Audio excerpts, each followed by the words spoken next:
Chandigarh police ने एक serial rapist और किलर को गिरफ्तार करते हुए एक दो सनसनीखेज मर्डर मिस्ट्री को सुलझाने का दावा किया।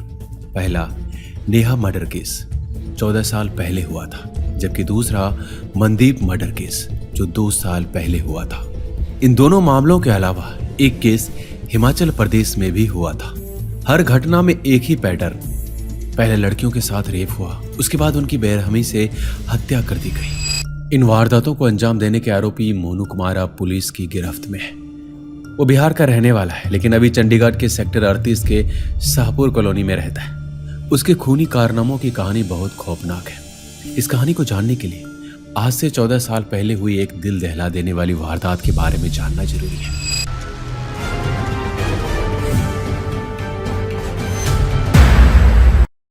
तीस जुलाई 2010, जगह चंडीगढ़।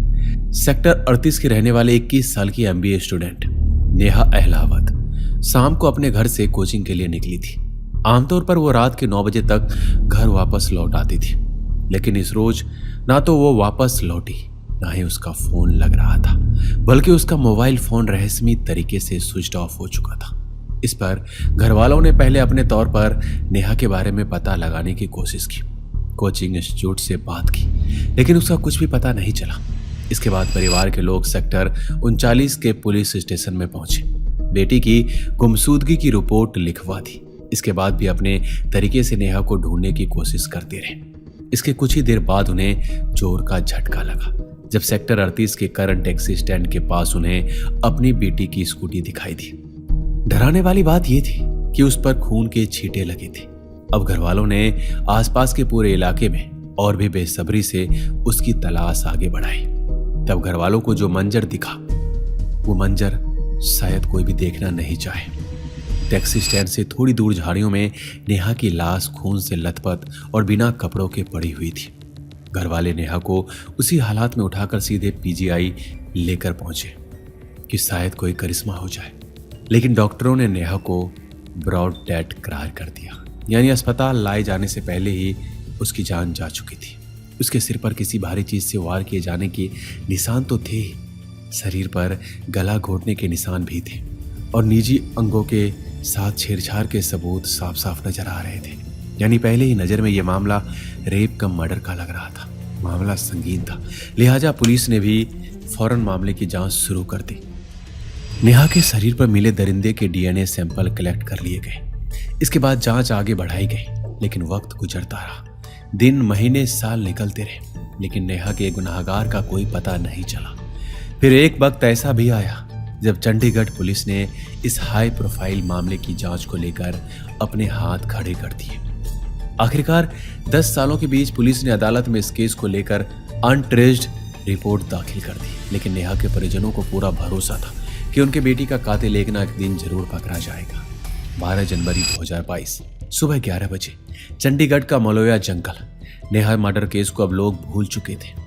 पुलिस तफ्तीश करते करते थक चुकी थी, केस बंद हो चुका था। लेकिन 12 साल बाद चंडीगढ़ में वैसी ही एक और वारदात हुई। इस बार एक चंडीगढ़ के ही मलोया के जंगलों में 40 साल की एक महिला की लाश मिली। ये लाश भी बगैर कपड़ों के थी। कातिल ने पूरे जिस्म को और खासकर महिला के निजी अंगों को बुरी तरह से जख्मी कर दिया था। उसके हाथ पांव बंधे हुए थे और मुंह में कपड़ा ठूसा हुआ था। लाश को देखकर साफ था कि यह मामला भी रेप कम मर्डर का ही है। महिला की पहचान मनदीप कौर के तौर पर हुई। मनदीप कौर के पति ने एक रोज पहले ही अपनी बीवी की गुमशुदगी की रिपोर्ट लिखाई थी। उसने बताया था कि उसने अपनी बीवी को एक रोज पहले यानी 11 जनवरी को रात 8 बजे मार्केट के पास छोड़ा था, लेकिन इसके बाद वो लौट कर नहीं आई। मामला ये भी बेहद संगीन था और 12 साल पहले हुए नेहा मर्डर केस से हूबहू मिलता जुलता था। लिहाजा पुलिस ने इस केस की भी पूरी गंभीरता से जांच शुरू की, लेकिन धीरे धीरे वक्त गुजरता रहा और पुलिस के हाथ खाली ही रहे। हालांकि नेहा मर्डर केस की तरह इस मामले में भी चंडीगढ़ पुलिस ने मनदीप कौर की लाश से कातिल के DNA सैंपल कलेक्ट कर लिए थे। वो सैंपल जो खून, सीमन और दूसरे बॉडी डिपोजिट के तौर पर पुलिस और फॉरेंसिक एक्सपर्ट्स को मिले थे। लेकिन लाख कोशिश करने के बावजूद नेहा मर्डर की तरह मनदीप मर्डर केस भी अनसुलझा ही रहा। पुलिस को इस मामले में भी कातिल का करीब 2 सालों तक कोई सुराग नहीं मिल सका। हाल ही में चंडीगढ़ की SP कंबरप्रीत कौर ने अपने इलाके के अनसॉल्व्ड केसेस की फाइल मंगवाई। इस दौरान उन्होंने गौर किया कि 14 साल पहले हुई नेहा मर्डर केस में कातिल की मॉड्स ऑपरेडी 2 साल पहले हुई मनदीप मर्डर केस के कातिल से बिल्कुल मिलती जुलती है। कातिल ने दोनों ही मामले में जिस तरह से अकेली लड़की और महिला को टारगेट किया, पहले उसे अगवा किया, उसके सिर पर किसी भारी चीज से हमला किया और उनके साथ बलात्कार कर उनकी हत्या कर दी। ऐसे में पुलिस ने इन दोनों केसेस को एक साथ जोड़कर देखना शुरू कर दिया। दोनों ही केस सालों से पुलिस के लिए चुनौती तो बने ही हुए थे। इसके बाद पुलिस ने वारदात वाली जगहों के आसपास बनी बस्तियों में डोर टू डोर जाकर पूछताछ की और संदिग्ध कातिल को ढूंढने की नए सिरे से कोशिश चालू कर दी। छानबीन के दौरान पुलिस को यह पता चल चुका था कि इन दोनों मामलों को अंजाम देने वाले कातिल की उम्र 18 से 40 साल के बीच हो सकती है, जबकि उसकी हाइट 5 फीट 6 इंच से 5 फीट 10 इंच तक मुमकिन है। इसके अलावा पुलिस ने जानकारी जुटाकर कुछ और भी पैरामीटर तैयार कर लिए थे। इसमें पुलिस का जोर क्रिमिनल बैकग्राउंड के लोगों पर ज्यादा था। आपको जानकर यह हैरानी होगी कि पुलिस ने इस कैटेगरी में आने वाले करीब 200 लोगों के डीएनए सैंपल कलेक्ट किया और फिर उन्हें जांच के लिए चंडीगढ़ की फॉरेंसिक साइंस लेबोरेटरी में भिजवा दिया।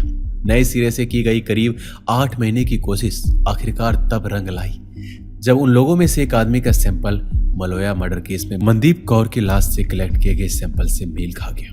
जी हाँ, मनदीप कौर की लाश से, यानी 12 जनवरी 2022 को हुई वारदात से। यह अपने आप में किसी करिश्मे से कम नहीं था, क्योंकि जिस कातिल को पिछले करीब 2 सालों से ढूंढ कर चंडीगढ़ पुलिस परेशान हुए जा रही थी, वह कातिल कहीं आसपास का ही रहने वाला था और कत्ल के बाद भी वहां मौजूद था।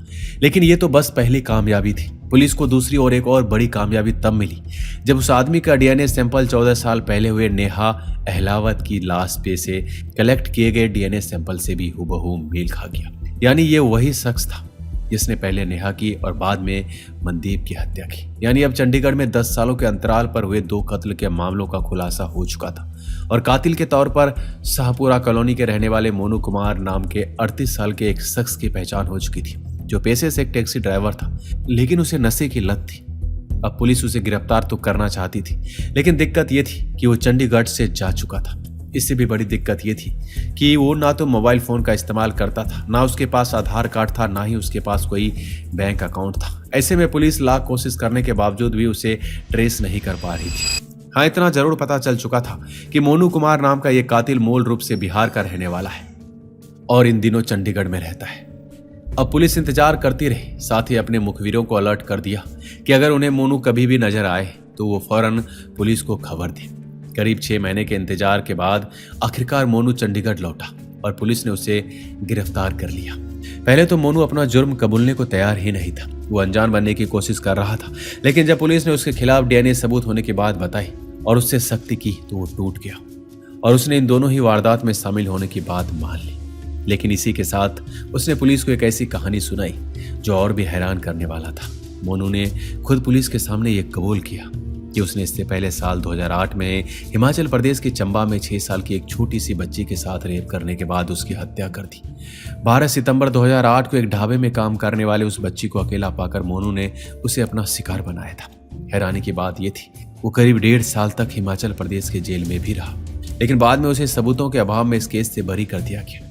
मोनू के इस कबूलने के साथ ही ये भी साफ हो गया कि वो कोई मामूली अपराधी नहीं है, बल्कि एक ऐसा सीरियल रेपिस्ट और सीरियल किलर है जो किसी लड़की को अकेला पाते ही उसे अपना शिकार बनाने की कोशिश करता है। सालों से पुलिस और कानून को धोखा देने की अपनी शातिर चाल की वजह से ही उसके हौसले बुलंद थे और वो रह रहकर ऐसी वारदातों को अंजाम दे रहा था।